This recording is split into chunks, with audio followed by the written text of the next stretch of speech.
ہے اپنا پتہ تو ذرا بتاؤ. اس نے پتہ بتایا تو غوث اعظم نے کوئی تعویذ نہیں لکھی, آپ نے کوئی وظیفہ نہیں کیا, آپ نے کوئی عمل نہیں بتلایا.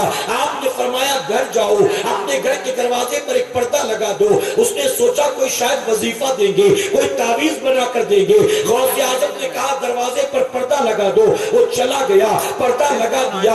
10 دن کے بعد واپس آیا. پہلے آیا تھا تو چہرہ مرجھایا تھا, اب آیا تو خوش نظر آتا تھا. پہلے آیا تو ہاتھ خالی تھے, اب آیا تو تحفہ لے کر آیا تھا. غوث اعظم کی خدمت میں عرض کرتا ہے, پیش کرتا ہے, عرض کرتا ہے حضور آپ نے کہا پردہ لگا دینا. وہ دن ہے اور آج کا دن ہے, کمائی تو اتنی ہی ہے لیکن اللہ نے بڑی برکتیں دی ہیں, اللہ نے بڑا نوازا ہے. غوث اعظم نے اور برکت کی دعا دی. وہ جب چلنے لگا تو جاتے جاتے عرض کرتا ہے حضور ایک سوال پوچھنا چاہتا ہوں اگر گستاخی نہ ہو. آپ نے فرمایا پوچھو کیا پوچھنا ہے. اس نے عرض کیا حضور میری روزی کی برکت کا گھر کے پردے سے کیا تعلق ہے. آپ نے پہلے بھی سنا ہوگا, آج پھر یہ بتانا چاہتا ہوں کیونکہ سننے کے بعد سن ہو گئے ہو, عمل کرنے کی کوشش کیوں نہیں کرتے.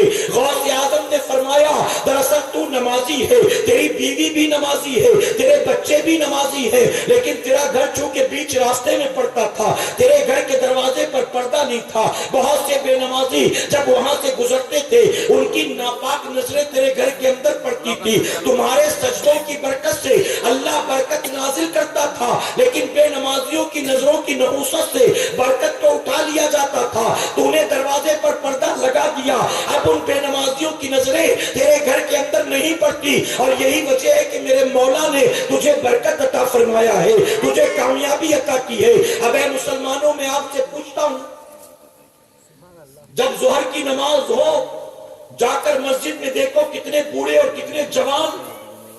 جب عصر کی نماز ہو, مغرب کی اذان ہو, جا کر مسجدوں میں دیکھو کتنے بوڑھے اور کتنے جوان.